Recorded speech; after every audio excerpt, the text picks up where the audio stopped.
Greetings, citizens, and thanks for tuning in to Nindie Nation. I'm Jeff, and today on episode 196, we're taking a look at the best new indie games releasing on the Nintendo Switch eShop this week.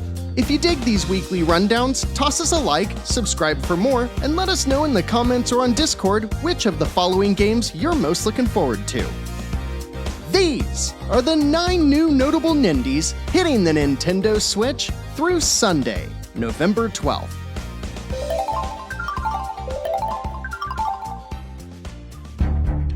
In the early days of the Switch, back when Nindies were officially called Nindies, and they were doing a lot of the Switch library's heavy lifting, Ska Studios delivered Salt and Sanctuary. The game was adored by many as a 2D version of Dark Souls' punishing roguelike gameplay. Since then, the team's founders, James Silva and Shane Lynch, split off to form Devoured Studios, with the specific intent to create the game's follow-up. And this Tuesday, they kick off the week with Salt and Sacrifice for $19.99. Ditching a lot of the previous game's pixel art for a more hand-drawn style, the sequel basically turns into a full-on Metroidvania. But when it released on Steam last year, it didn't review quite as well as the original. Primary criticisms revolved around quality of life features that created unnecessary difficulty and a lot of backtracking. But the praise was heaped upon its fun bosses and brilliant multiplayer that created a true co-op experience. Over the past year, there have been several updates to address many of these criticisms, but it remains to be seen how many of these have been squashed. For now, I'd say if you're a fan of the original, don't think twice about jumping in. But if you're coming to the series fresh, maybe start with the original or wait for reviews before making that purchase. 2 games release on Wednesday the 8th, with the first being a very clever take on turn-based RPG combat, as Rocket Rat Games releases Cobalt Core for $19.99. Their last release was the award-winning Sunshine Heavy Industries, which was a top-down space roguelike, kinda like FTL. And this time they have you and your crew seeking the titular Cobalt Core via gameplay loops that deliver what they call single-axis combat, meaning you're face-to-face with each enemy instead of spread out across a map. In fact, Cobalt Core is deck-building sci-fi strategy with procedurally generated levels, roguelike mechanics, and RPG elements!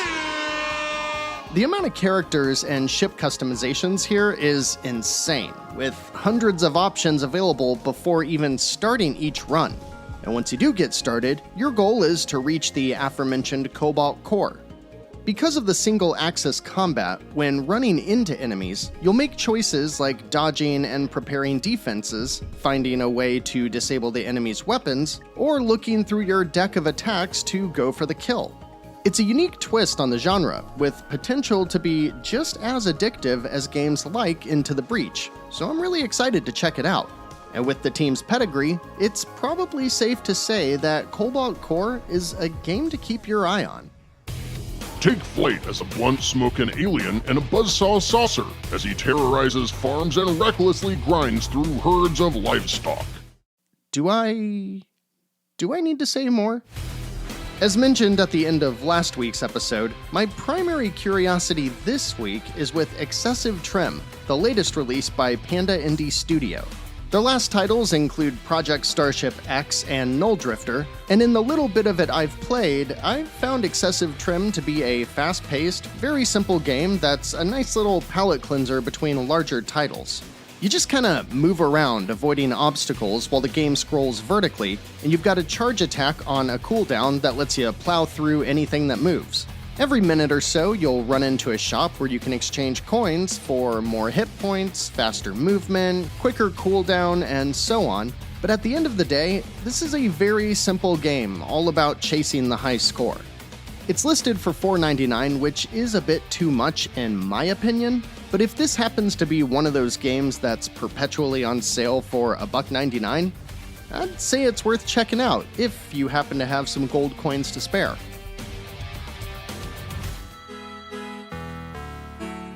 The first release on the 9th as part of this week's Big Thursday drop is Bim Fato, and it will be very interesting to watch how this game does, though I'm not optimistic. It's pitched as if you're playing an emulated game from a long-lost console called the Jogoroto! with most of the game being played through Windows on a computer desktop. Hopefully there's a video available by time Wednesday rolls around, because based on the description and a few pictures, it looks like you can watch a kid fish, poke around through files on a desktop, walk around a room, and play with a toy box? On the other hand, Cobalt Interactive is charging $15 for a game with visuals that, well, I mean, you can see it. And the game is rated M for blood and gore, but I ain't seeing anything like that. In short, I have no idea what this game is, how you play it, why it's rated M, and why it's being sold for $15. Suffice it to say, I think there's probably more to this one, something that isn't being explained. So I'll be watching reviews for Ben Fato very closely. Anybody else know anything about this one?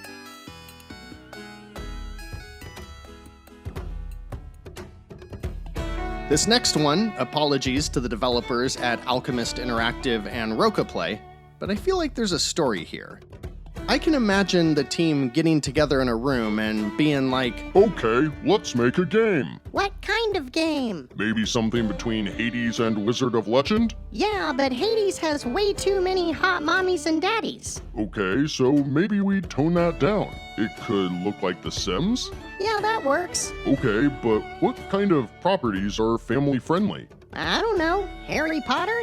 Yeah, but there's no way we could afford that license, and also, you know, a lot of baggage with that one. Sure. We could always make our own version of Harry Potter. Okay, I got it. Let's make this easy to explain for the citizens. Spells and Secrets is an isometric action game with procedurally generated levels, roguelike mechanics, and RPG elements. set in definitely not the wizarding world, you create a character and head to magic school. After the school is attacked by some evil force, you must then work your way through the cursed school with its ever-changing rooms and one by one save your classmates while building up your magic power to ultimately take down the evil bad guy. As it's family-friendly, there's a lot of focus on combat without, well, directly attacking. You get over 20 spells to play with, and only a few of them have attacks, with the rest of them being like laying traps and interacting with the environment. And I gotta admit, this looks really cool. Visually, it looks a lot like the team's last game, Stranded Sails, but this mix of family-friendly Hades in the world of not Harry Potter sounds like a good time. With a 20% launch discount, it drops for $23.99. And I'll be watching for reviews on this one too, but am overall optimistic that Spells and Secrets just might put its spell on us. And a big trend this week is games that seem to be very hard to describe, and nothing illustrates that better than when I was researching Seven Spirits. While looking at the description of this horizontal action game, Steam says that it is enjoyed by people who play Disney Dreamlight Valley, Ark Survival, and Geometry Dash. And I just don't know what to make of that or if that person really exists. As the first game by Bleeding Pixels Games, your goal is to select a samurai, then select an element, then run to the right and defeat everything in your path. I can't tell if it's an auto runner or not, but if it is, I'd say it seems like Jetpack Joyride. There are tons of upgrades to unlock, which means developing the skill trees for each character should extend the replay value, and for $9.99, it seems like it could be fun.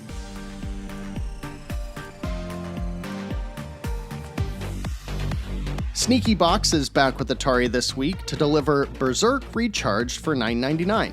And while this top-down twin-stick remake is based on a game I have zero experience with, it's the latest to feature a soundtrack by Megan McDuffie, and I absolutely love her dark synthwave style that you might know from River City Girls 2. There are so many of these Recharged games that, at this point, I've yet to see one that hasn't lived up to its name. So, as with most of these titles, I'll just say that if you enjoyed the original, you'll probably like this version too.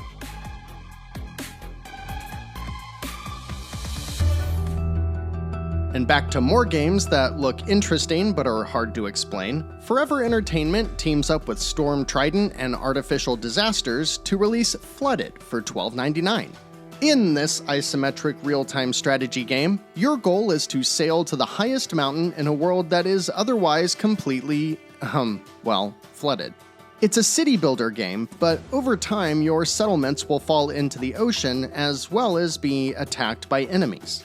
After you choose your starting class, you basically build a settlement, ward off enemies, and develop resources as quickly as possible so you can set sail to the next island. And you just keep doing it until you reach the end. Very similar description to No Man's Sky's goal of reaching the center of the universe, but just in a sea that keeps devouring everything you build.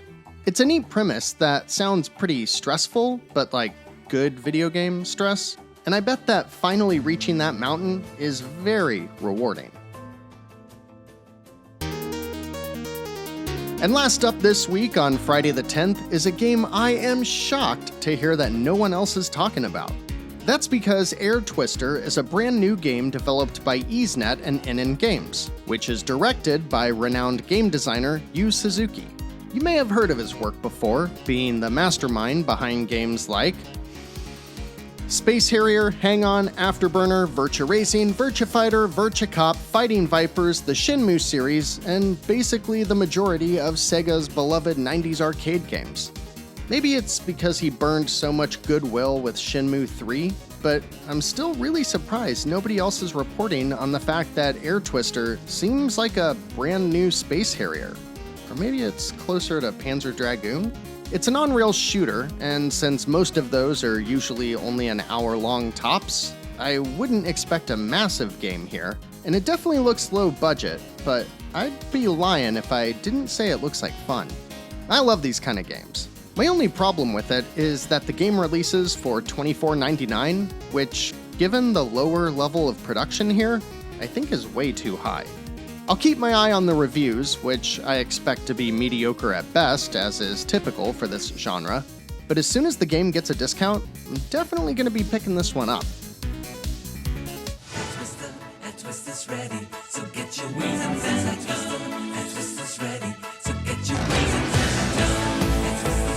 Hey! Thanks to citizen Daniel Lapuso, who informed me that this game was actually live on Apple Arcade. I played a few levels, and it's a mix of Panzer Dragoon and Space Harrier with a bunch of mobile RPG systems on top of it. It's fun, but definitely not worth $25. I will say though, the music is wild. It's like a Japanese version of Queen, and it gives the game a very interesting flair.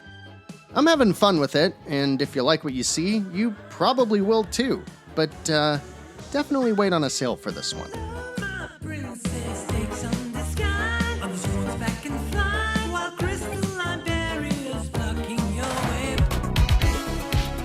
If anything, the theme of this week is games that are hard to explain with a big asterisk of wait and see.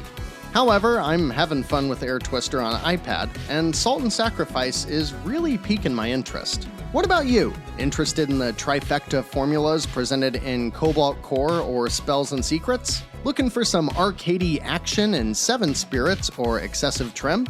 Let me know down in the comments, or come over and chat with us about it on Discord. After a couple of slower weeks, next week is looking epic as we finally get our hands on Prison City, the NES-inspired action game, Astral Ascent, which I think will probably be my last Metroidvania of the year, and There Is No Light, an action RPG that looks really promising, but we'll have to wait until next time, citizens, because we're all done for today. Thanks so much for watching, liking, subscribing, and sharing Nindie Nation with others. Until next week, I'm Jeff. This has been Nindie Nation episode 196, and remember, no matter what type of game you're looking for, Nindie Nation will be right here to help you find. just the thing to keep your Joy-Cons synced.